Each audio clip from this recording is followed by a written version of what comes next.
Guys, welcome back to my channel Bansal biology. आज का जो वीडियो है इसमें हम देखने वाले सुपर एंटीजन के बारे में। So let's get start with the lecture guys. First of all, super antigen समझने से पहले हम नॉर्मल समझ लेते हैं कि नॉर्मल एंटीजन किस तरीके से हमारी बॉडी में काम करते हैं। अगर आपको पता होगा, हमारी बॉडी में सेल्स होते हैं जिनका नाम होता है टी सेल। टी सेल्स जो होते हैं हमारी बॉडी में, अगर कोई भी पैथोजन आता है तो उसके खिलाफ रिस्पॉन्स क्रिएट करवाता है, हमारे इम्यून सिस्टम को बताता है कि देखो पैथोजन आ गया, उसको मारना है। तो यहाँ पर अगर हम देखें स्पेसिफिकली, हम कौन से सेल्स की बात कर रहे हैं? टी हेल्पर सेल्स, यानी कि वो इम्यून सिस्टम की हेल्प कर रहा है कि भाई पैथोजन आ गया, उसको तो मार दो। अब यहाँ पर इन टी हेल्पर सेल्स को बताना पड़ता है कि देखो आपकी बॉडी में एंटीजन आ गया, आपको इसको खत्म करना है। तो यहाँ पर बताने का काम कौन करते हैं? सेल्स होते हैं जिनको बोलते हैं एपीसी सेल्स।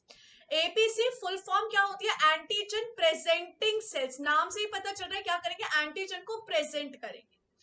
तो ये एंटीजन प्रेजेंटिंग सेल्स क्या करते हैं? जैसे कि समझो अगर कोई भी पैथोजन आपकी बॉडी में आ गया तो उस पैथोजन को ये अपने अंदर ले लेंगे। इस पैथोजन के जो एंटीजन है उनको ट्रीट करेंगे और उन एंटीजन को ट्रीट करने के बाद इन टी हेल्पर सेल्स को दिखाते हैं। तो यहाँ पर इन एपीसी सेल्स के पास क्या प्रेजेंट होता है? एक स्पेसिफिक मॉलिक्यूल प्रेजेंट होता है जिसको बोलते हैं एमएचसी मॉलिक्यूल। एमएचसी मॉलिक्यूल क्या करता है? शो करने का काम करता है। जैसे कि मैं बता रही हूँ, मेरे हाथ में ये पेन है, तो मेरा हैंड क्या हो गया? एमएचसी हो गया, जो कि इस पेन को शो कर रहा है। पेन क्या हो गया? एंटीजन हो गया। तो यहाँ पर ये एमएचसी क्या करते हैं? एमएचसी प्रोसेस्ड एंटीजन को, एंटीजन प्रोसेस कहाँ हुआ? इन एपीसी के अंदर प्रोसेस हुआ है। इन प्रोसेस्ड एंटीजन को शो करते हैं टी सेल के रिसेप्टर को। इस तरीके से यहाँ पे टी सेल का रिसेप्टर प्रेजेंट होता है। ये यहाँ पर इन चीजों को देखते हैं और इस हिसाब से टी हेल्पर सेल्स रिस्पॉन्स करेंगे। रिस्पॉन्स करने का मतलब क्या है? कि बाकी के इम्यून सेल्स को बताएंगे कि भाई तुम्हारे अंदर पैथोजन आया, क्या कर रहे हो, कोई रिस्पॉन्स क्रिएट करो। अब ये तो नॉर्मल बात हो गई। अब सुपर एंटीजन इसमें से ऐसा कुछ भी नहीं करेगा, वो एक मॉडिफाइड फॉर्म में काम करता है। यहाँ पर भी इसको वही दोनों सेल्स चाहिए होंगे, यानी कि उसको एपीसी सेल भी चाहिए और उसको यहाँ पे क्या चाहिए? टी हेल्पर सेल भी चाहिए। यहाँ पर इसको वो दोनों चीजें भी चाहिए होती है, यानी कि क्या क्या चीज? एक तो इसको यहाँ पर चाहिए टी हेल्पर सेल का रिसेप्टर, उसी के साथ साथ यहाँ पर इसको क्या चाहिए? MHC2 भी चाहिए। लेकिन इस बार ये थोड़ा सा अलग तरीके से काम करेगा। कैसे? अगर हम यहाँ पे देखें, टी हेल्पर सेल के पास दो पार्ट्स होते हैं रिसेप्टर के पास। एक होता है अल्फा सब यूनिट और एक होती है बीटा। अल्फा में जो ऊपर वाला पार्ट होता है, ये वाला कौन सा है? ये वाला वेरिएबल होता है। अल्फा में भी होता है, ये बीटा में भी होता है। वेरिएबल पोर्शन होता है जिसको हम बोलते हैं वी बीटा। ठीक है। और यहाँ पर एमएचसी भी कैसी होती है? दो तरीके की है। इसके पास पार्ट्स होते हैं, एक होता है अल्फा पार्ट और एक होता है बीटा पार्ट। यहाँ पर क्या आएगा? यहाँ पर ये सुपर एंटीजन आएगा और सुपर एंटीजन डायरेक्टली बाइंड कर लेगा किसके साथ? एमएचसी के अल्फा के साथ और टी सेल रिसेप्टर के बीटा के साथ। क्या कहा मैंने? यहाँ पर कौन आया? यहाँ पर इस तरीके से आ गया super antigen. Super antigen direct आ गया, डायरेक्ट आके बाइंड कर लिया MHC2 के अल्फा पार्ट के साथ और टी सेल रिसेप्टर के बीटा के वेरिएबल बीटा के साथ। एबीसी बोला, लेकिन मैंने तो इसको प्रोसेस ही नहीं किया। हमने कहा नहीं किया तो नहीं किया, ये तो आ गया। तो यानी कि एपीसी सेल ने कुछ प्रोसेसिंग ही नहीं किया। एपी सेल जिस तरीके से शो करना चाहता था वैसा कुछ शो ही नहीं हुआ। सुपर एंटीजन डायरेक्टली आके यहाँ पे बाइंड कर चुका है। अब यहाँ पर जब हम पहली कंडीशन देखते हैं तो पहली कंडीशन जो है बहुत ज्यादा स्पेसिफिक होती है। टी हेल्पर सेल को स्पेसिफिकली पता होता है कि वो कौन सा एंटीजन देख रहा है, वो स्पेसिफिकली यहाँ पर बाकी सेल्स को एक्टिवेट करेगा। लेकिन यहाँ पर ये जो सुपर एंटीजन है नॉन स्पेसिफिकली बाइंड करता है। यहाँ पे कोई स्पेसिफिक चीज नहीं होती, बिल्कुल नॉन स्पेसिफिकली सुपर एंटीजन इस टी हेल्पर सेल को एक्टिवेट करेगा। अब ये जो टी हेल्पर सेल है ये नॉन स्पेसिफिकली एक्टिवेट कर रहा है, तो ये बहुत सारे टाइप के इंटरफेरॉन रिलीज करेगा। इंटरफेरॉन क्या होते हैं? साइटोकाइंस होते हैं जो बाकी सेल्स को मैसेज देते हैं। तो ये भी नॉन स्पेसिफिकली रिलीज हुए और ह्यूज अमाउंट में रिलीज हुए, ह्यूज अमाउंट में।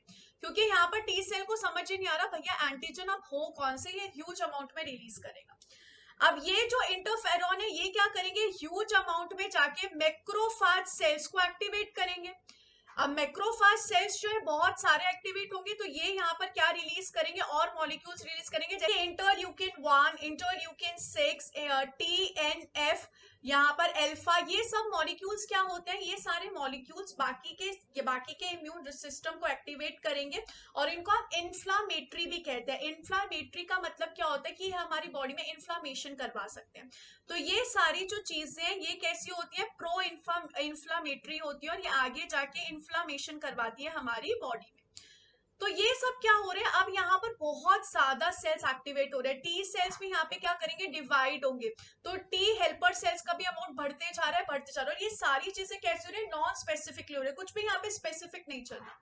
तो यहाँ पर अब इस कंडीशन में जब इतना ज्यादा इन्फ्लेमेशन होगा तो उसकी वजह से ऐसा भी हो सकता है कि हमारे ऑर्गन डैमेज हो जाए, इतनी भी कंडीशन हो सकती है कि डेथ भी यहाँ पे हो सकती है, कि पूरा नॉन स्पेसिफिक चीज चल रही है।